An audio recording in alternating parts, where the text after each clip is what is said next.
Love, what is your definition? That's what we're discussing today on the Mars Mindset. So, how do you define it? What does it mean to you? Is there a difference between the way men define love and the way women define love? Let's find out.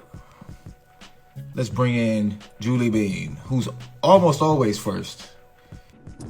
Julie Bean, what's good? Hi, how are you? Good. It's good to see you driving. I'm driving. Okay, Good, let me not get happy. quick. So, I know you can't stay long. So, how do you define love? What's your definition of love? Um, hmm. I would say I'm learning now. It's um caring about someone exactly the way they are and showing them like actually taking action, being faithful and loyal to whoever that person is despite their shortcomings because we are not perfect. Okay, so we have acceptance. So, an aspect of love is accepting a person, place, or thing for whatever, or action for whatever it is unto itself, right? Yes. What's up, Erica? You coming on the show today? Let me know.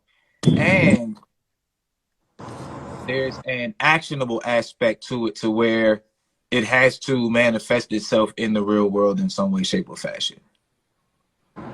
Yeah, like I've learned that you can tell people that you love them, but without actually showing them, even simply by like being there for them, it's just words. They're just words. So, are you saying that the feeling doesn't matter without an action behind it? Um yeah, like why would you tell someone you love them if you're not there when they need you and you're not loyal or you act like you don't care? Like it's got to have some sort of depth to it, not just a word. Mm. Yeah, Because, sorry, go ahead. no, go ahead. I'm listening. I was gonna say, like to me, the saying, telling someone you love them or having love for someone, that's a big deal. Like you could just like people, but that's a love to me is a whole different level. Like if I tell you that I love you, it comes with a responsibility on Mm. my part.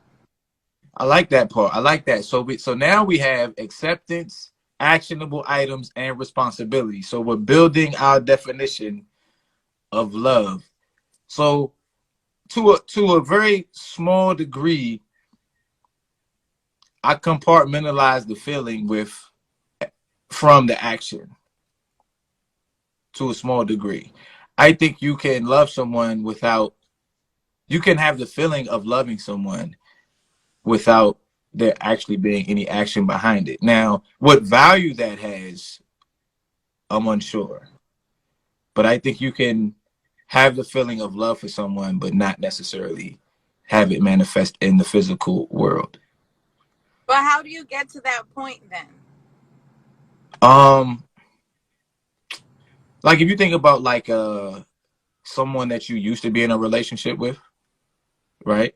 And you may have had like an active, actionable, loving experience with them, but you no longer interact with them in that way. You still hold that affinity for them in some type of loving fashion, maybe not to the degree that you once did, but you're not necessarily, you don't have to call them and tell them, or you don't have to do anything for them for you to genuinely know that within your emotional being that you love them.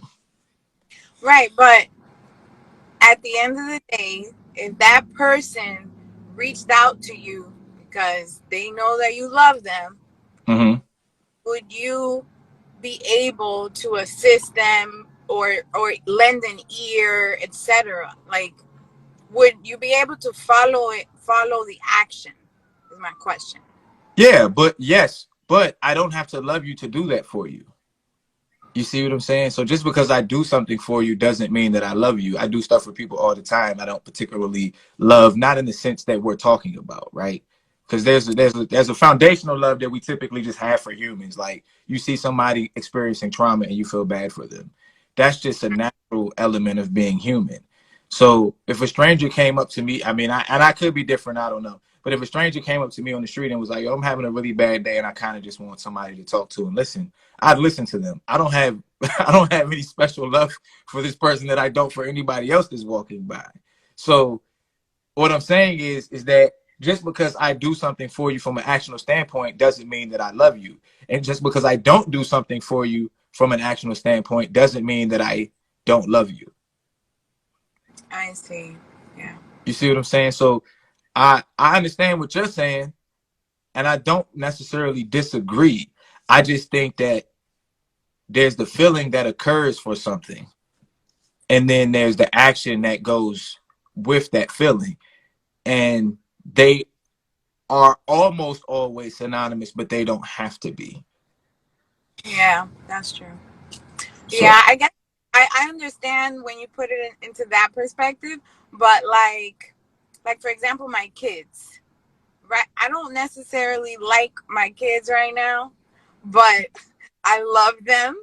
So no matter what's happening, if they need me, automatically I am going to be there.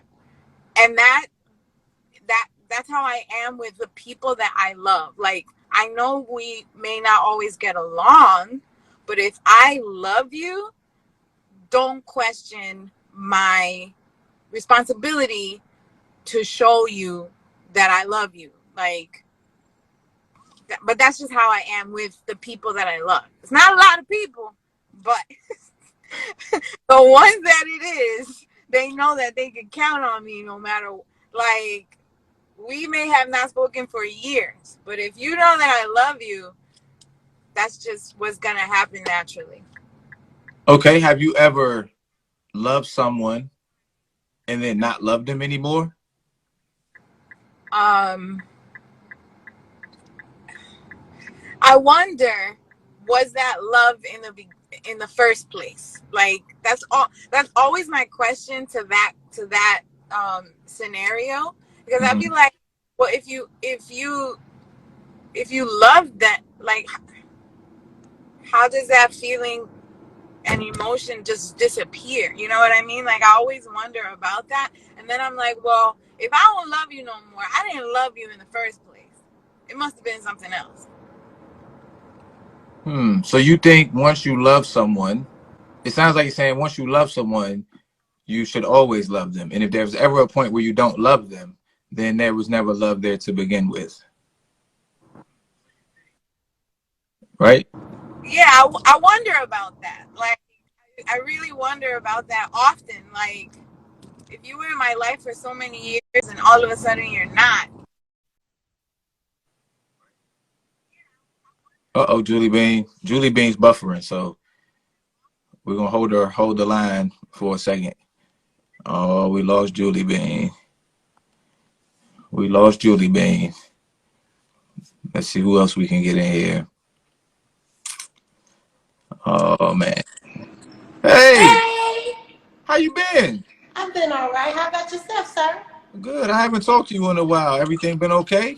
Man, I'm just out here trying to make it, surviving, keep my head up, trying to stay Yeah. with the progress. It's a pro. Just I'm glad y'all on this love topic thing. You know what I'm saying? I figure it'd be a good topic to have for a Friday. So, what's your definition of love? I can't help you. I'm learning. I am learning because what I thought love was is not. The feeling. You want to feel love. You want to have all that, everything that goes along with love. But love is a little bit deeper than just saying the word. There's a lot that goes along with love. You Okay, know, so what did you think before you thought? oh, What do you think it was? love is like every female dream. You dream of the princess and the, Cinderella, the horse in the night, he coming to save me, you know, we gonna be together. No, it was nothing like that. The fairy tale was just what it was, a fairy tale. And so I had to cut back and actually get a full definition of what the fairy tale was and what it was that I needed to take from the fairy tale that would benefit for myself as to what I thought love was. Okay, so okay, I got you. So Julie was saying, excuse me, that in her opinion, love is acceptance, action, and it was something else, but I'm losing it. It's escaping me.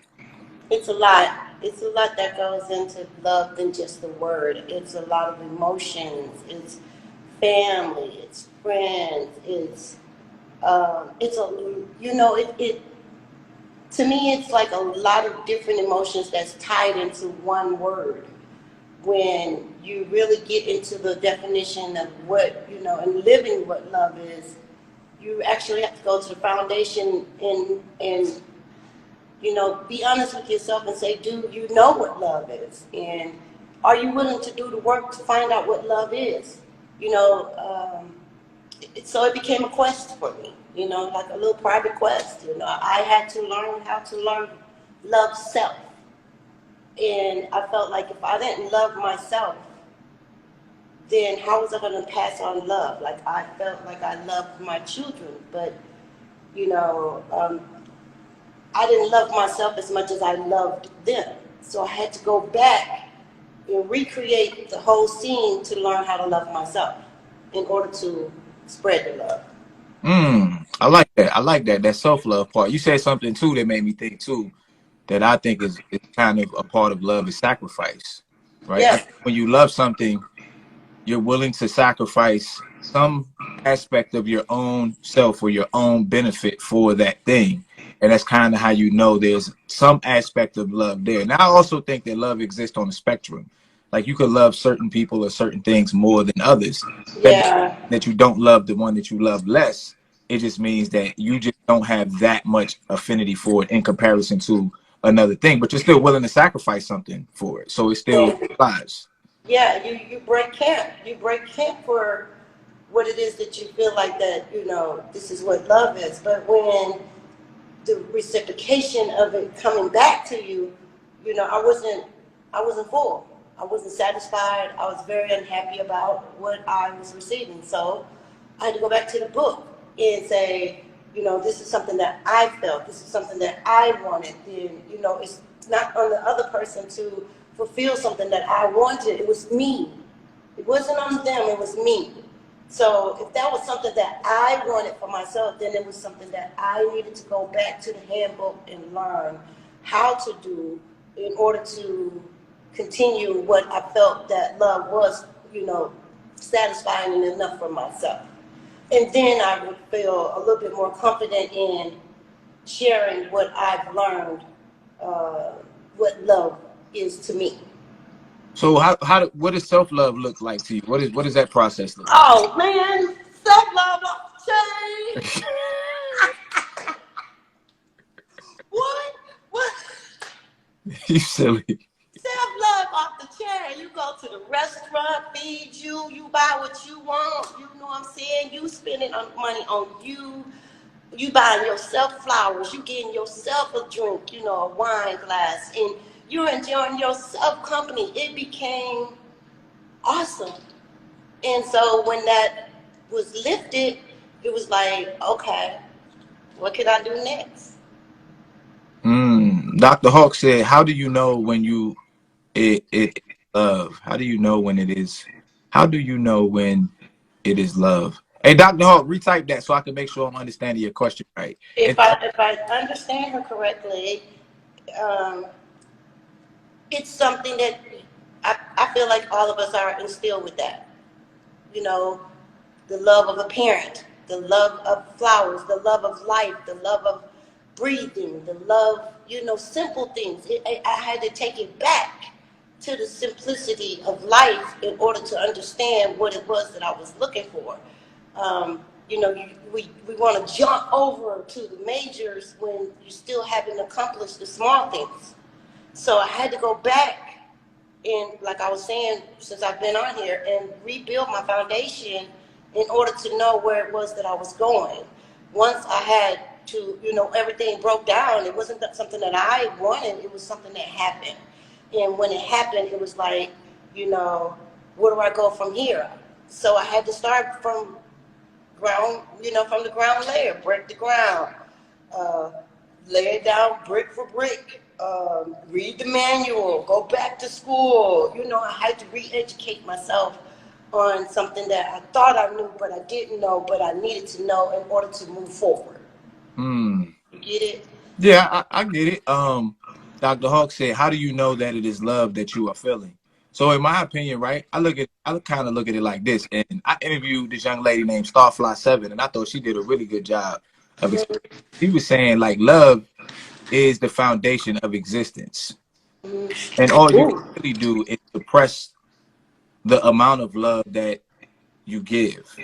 But Wait, say it one more time. That was just sound so great. Say it one more time. he said that love is basically the foundation of existence. Like love is that which exists, right? Love is the core of existence. God is love, and as opposed to us not, and as opposed to us experiencing something other than love, what we can do, if you think of love as like um liquid, we can funnel it so that we can only experience less of it, but it's what's naturally always there. So I look at it like this: most people don't really think about the fact that they love breathing, right? Yeah.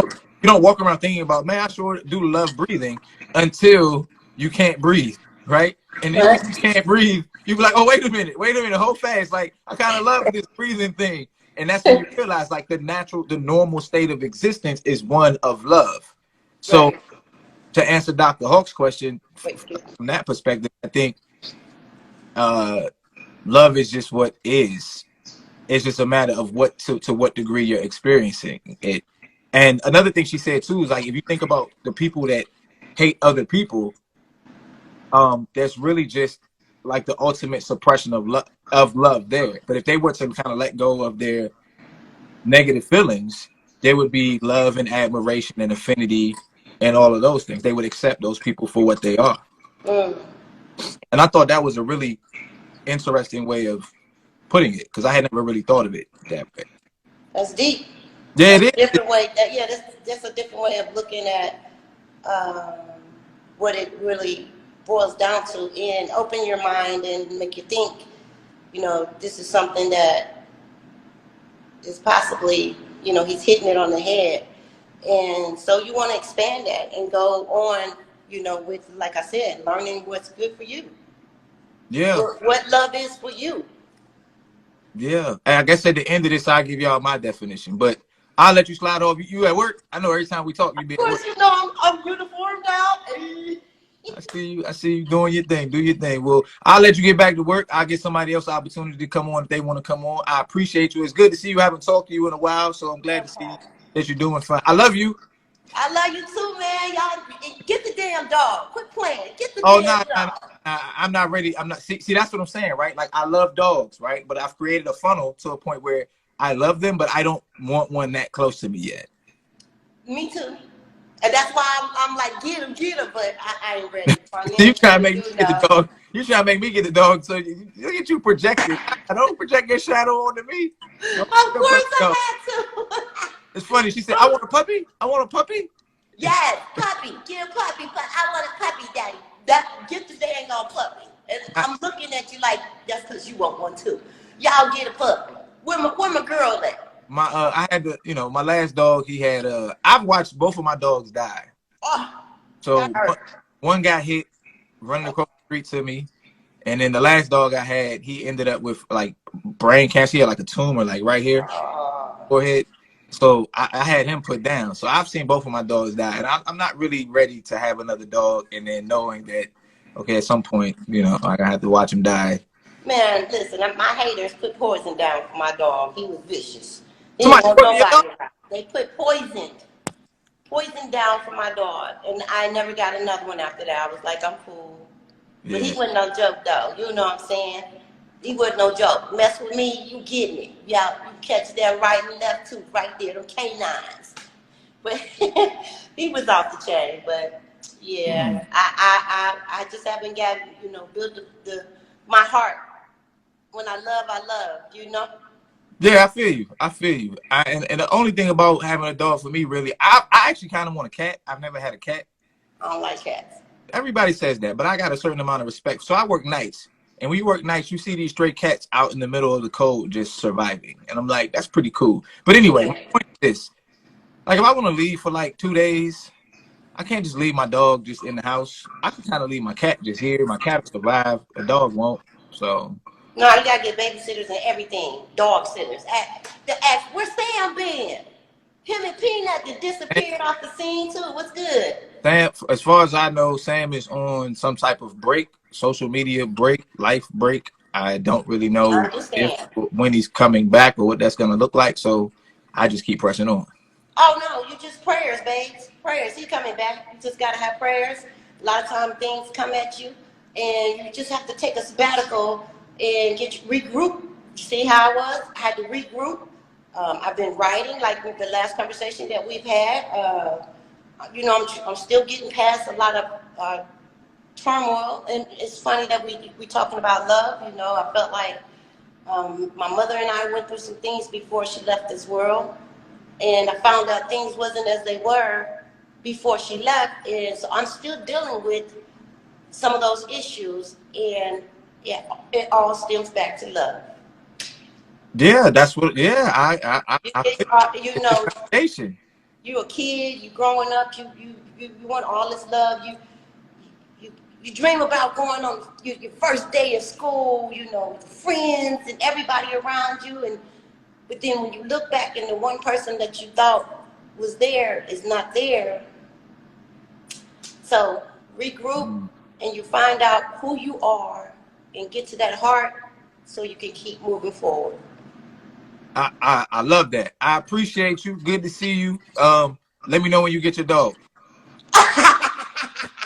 Peace out, Ohio out. Take your power Love, back. man. Peace. Peace. All right. It's good to hear from Ohio. I hadn't talked to Ohio in a minute. Dr. Hawk said this made me think back to when that moment was when I realized I loved my husband. I think when you realize that you are willing to sacrifice some things for that person, it is love. I decided that I was willing to sacrifice some ancillary relationships when I felt that I was in love. Yeah, that's what I think too. I think when you get to a point where you start sacrificing certain things in your life or certain maybe even certain aspects of yourself, especially if it's an improvement, then you know that your level of love or affinity for a person, place, thing, or action has developed or increased. And that also makes me wonder too.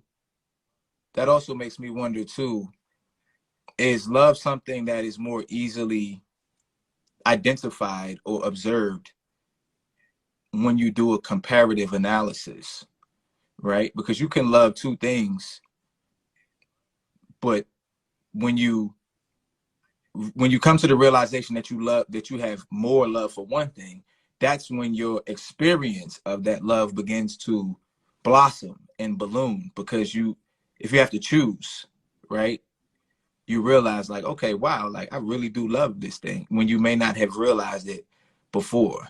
So the comparison aspect plays a role as as well. Let's see if anybody else wants to come in and holler at your boy Chels.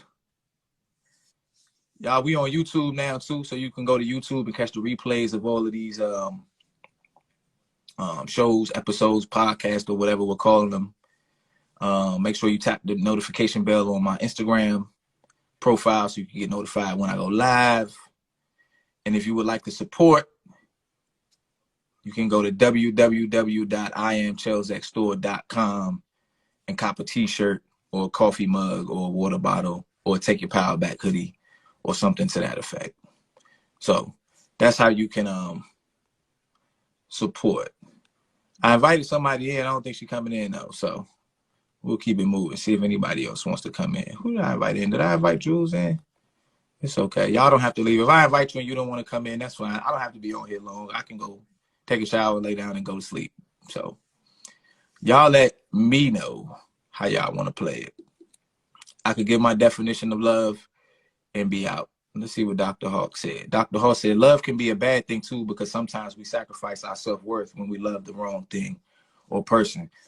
Yeah, so that makes me think too about a conversation that I had on the live. It was me, Sam, and another young lady. And she was painting this picture of love that was all the good things about love. She was like, love doesn't cause you pain. Love doesn't hurt.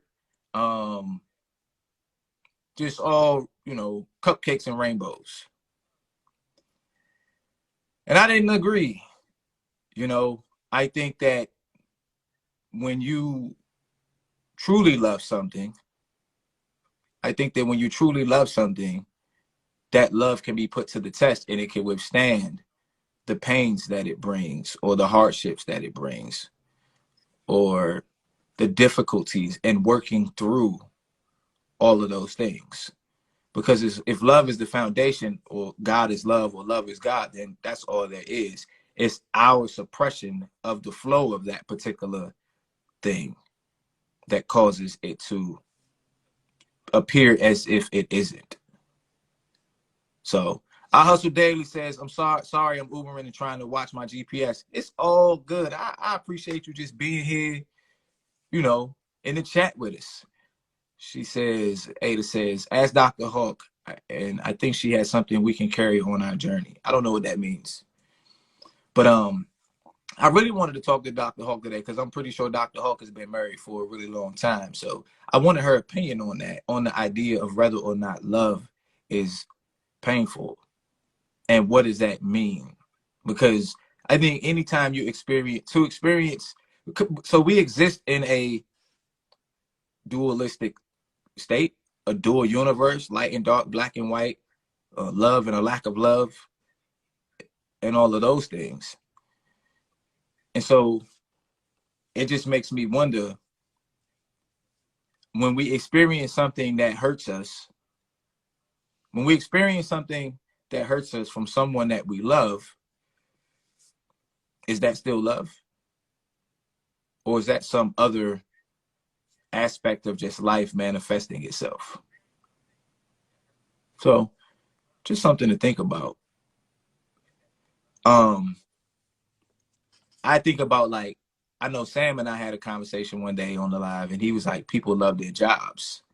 And we kind of had the conversation, and I think we came to the conclusion that it's not so much that people love their jobs. Most people aren't doing what they love doing. People love what they can get and do from their jobs. And I'm not even talking about money. I'm talking about survival, the ability to provide for the people that you love, right? So because you love these people, you go do something that you don't necessarily love doing in order to get money, to use that money to feed them, clothe them, house them, and make sure that they're safe because you love them. So that also tells you that love is a motivator, right? Love will make you do things that you don't want to do in order to show, express, and maintain a certain standard of living for people that you love. Why does this look like this? Hold on. Let me shift a little bit since it's just me. Got me all down in the comments. Hold on. Give me 1 second. Okay. Sorry about that. That's better. Yeah. So my definition of love, and then I'm going to slide off unless anybody else wants to come in, because I could enjoy the rest of my Friday and go relax and go sit in the grass with my bare feet and gain a whole bunch of earth energies and stuff like that. I was thinking about this, and I think my definition of love is, and I didn't write this down, so if I mess it up, forgive me. My definition of love is an excessive or extraordinary affinity for a particular person, place, or thing or action, and a willingness to sacrifice something else that you hold dear to maintain a relationship or connection with that thing that you actually love. So that's kind of how I see it. I'm sure it'll grow over time. Maybe I'll pare it down and add some other stuff to it. But I was just thinking when I came up with the topic, like, damn, like, how do I define love?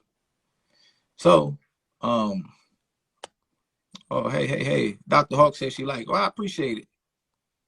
We'll give somebody else an opportunity to come in the room if they want to come sit down and chat. If not, I can go drink me a bottle of water and go relax and chill.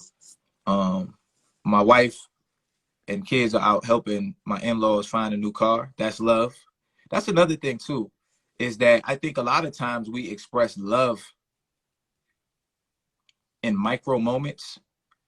And I think a lot of the times those small moments, those small actions of love can be overlooked.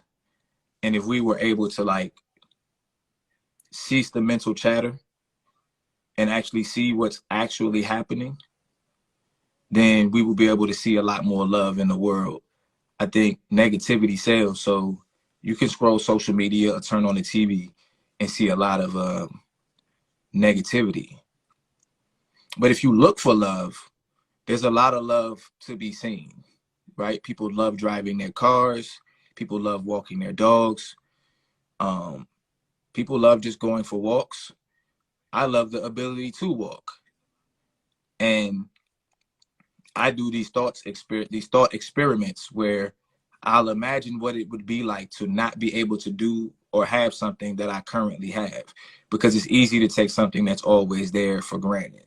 But when you think about the fact that that nothing lasts forever, and you are now the recipient of it in this particular moment, it helps you to acknowledge and truly appreciate that particular thing that's there day in and day out.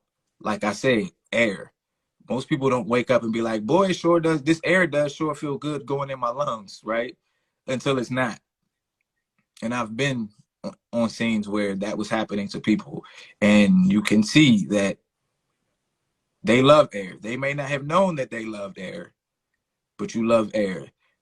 Go sit in the desert for a couple of days. I guess if that's how long you will last without water. You love water too, right? And you love food, and you love shelter. We get people all the time who are trying to get home at 3, 4, 5 in the morning, and they're stuck and they can't get home. And I'm almost certain that they don't wake up in the morning and say, boy, I sure do love my house. They probably just take it for granted until it's not. So that kind of ties into the idea that love is the foundation. It is what is there. It is the air. It is the water. It is the basis or the basic element of existence. And when there's some form of a depreciation of our access to it is what creates the appreciation for that particular thing that we love. So that's my opinion. I'll give somebody else, I'll give Miss Jackson _ just me an opportunity to come in. If she doesn't want to come in, that's cool too. If not, I'll sign off. This will be a short one for the day. It'll be easy to edit, and it'll be a quick one to post. And who knows, maybe it'll go viral on YouTube, and I could wake up on Monday morning and be Insta famous or something. So either which way, the whole take your power back thing is about self-love. I think that in any situation that isn't going the way you want it to, if you can look at your contribution to that negative situation and figure out how can you change yourself to improve your response to that situation or to have changed the outcome of that situation, that's a form of self-love. Self-improvement is self-love. It's growth, right? Self-growth is self-love. And I know that as humans, we are attached to outcomes, and we don't always have control over outcomes, but we do have a significant amount of control over the way we respond to outcomes. and the way we bounce back from outcomes and the way we help to create outcomes. So in like relationships and stuff, if your significant other isn't great at communicating, you may have to, what's the word I'm looking for? Overcompensate for their shortcoming in order for the communication between y'all to work. And that would be something that you do out of, guess what? Love. The good thing about that is that like energy attracts like energy. So the more you're around someone who's improved at communicating or expressing themselves, active listening, validation, you become an example of how to communicate. And that's very important. So even though your attempts to communicate with this particular person with your new and improved ability to communicate may not help them to do it, if you guys stay together and you continue building and using those same principles day in and day out, eventually they're going to have no choice but to catch on. Either that or they're not going to be able to remain in your space just because y'all won't vibrate on the same frequency. So I say all of that to say, be the best version of yourself. Love yourself. And when I say love yourself, I don't necessarily just mean just treating yourself or appreciating the good aspects of yourself. When you truly love yourself, you can look at the shadow part of yourself, all of the negative adjectives that are applicable to humans, and you can embrace that part of yourself too. And once you can embrace that part of yourself, then you know you've truly reached a level of self-love that is actually needed for a peaceful and happy existence, especially in the mind, right? Because the mind exists on both planes, light and dark. So when you can see your dark self percolating, you know how to approach that particular aspect of yourself and be loving and kind and embracing to it, because it's really just another aspect of you. Like Dr. Hawk said, you can be satisfied with all aspects of who you are.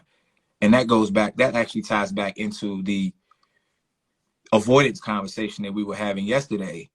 I don't really think you're supposed to avoid any aspect of yourself. I think you're supposed to embrace all aspects of yourself. That doesn't mean you allow,